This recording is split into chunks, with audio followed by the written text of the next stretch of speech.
there's now good evidence that fructose is a mitochondrial toxin. And mitochondria are those little organelles in all of our cells, which are actually engulfed bacteria that produce energy for our cells. And the last thing we want to do is poison our mitochondria with fructose.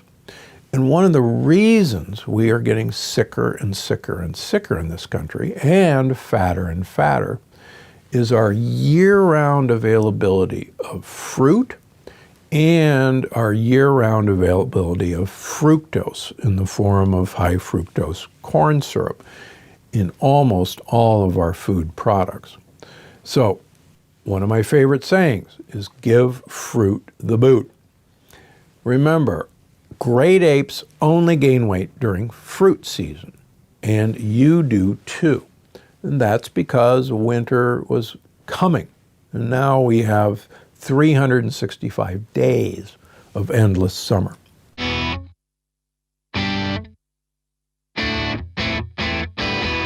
Hang on. So I can eat fat and still lose weight? Absolutely. You should be eating fat at every meal. More specifically, you should be eating olive oil, MCT oil, or avocado oil at every meal. And no, eating fat won't make you fat. As a matter of fact, there's evidence that healthy fats found in olive oil could actually support weight loss. So go ahead, drizzle that oil onto your salad, eat that avocado. If you're sticking to foods that are approved on the Plant Paradox plan, you'll be fine. How did you go from a 300-pound college student to the world's most famous biohacker? After my second knee surgery before I was 23, I said, never again. I'm going to lose this weight, even if it kills me.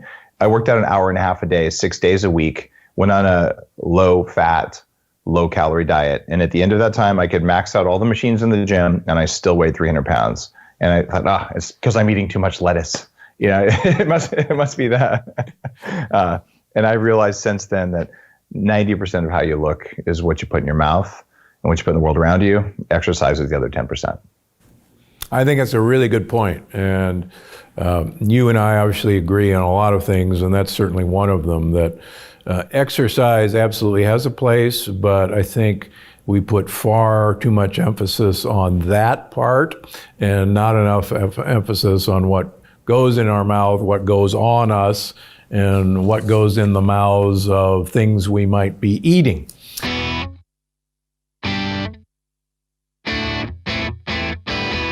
We know, from the Biggest Loser that intense exercise does not result in long-term weight loss, unfortunately.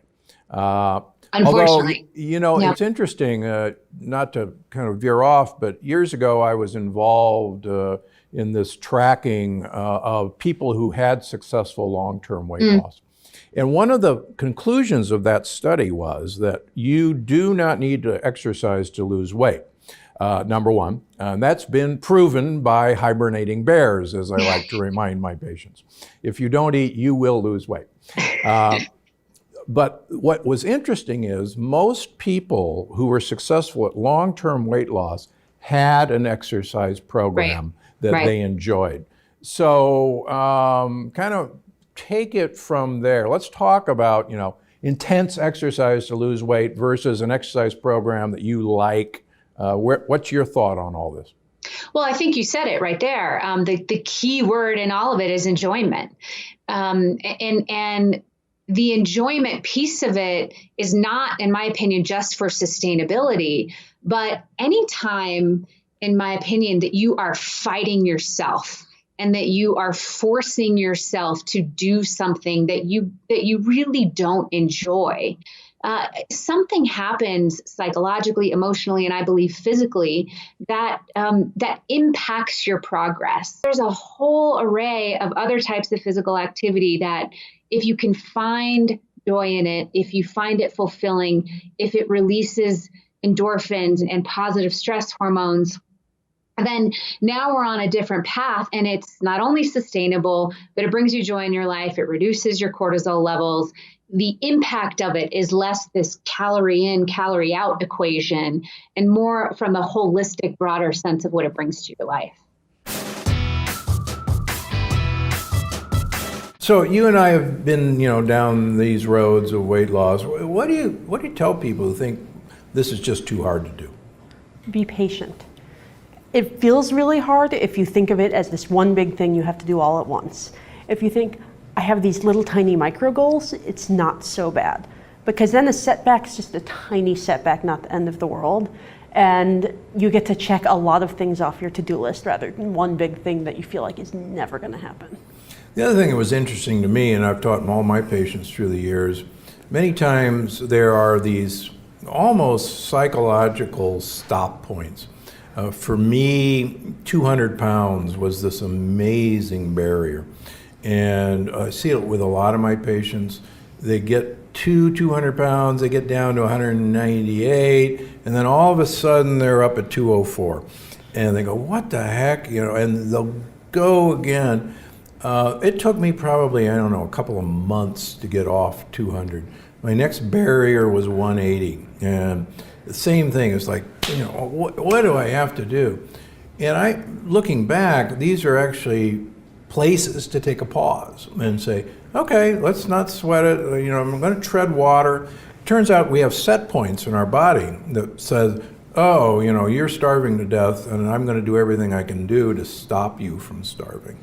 And did you ever have that happen to you? I definitely did. And one of the biggest things I did for myself was go, you know what, it's fine. You've come this far, it's already remarkable. Give it a minute. I actually would let myself eat a little more. And sometimes I found that just upping the calories I took in a day would re-jumpstart it. It was like me giving my body permission to keep going.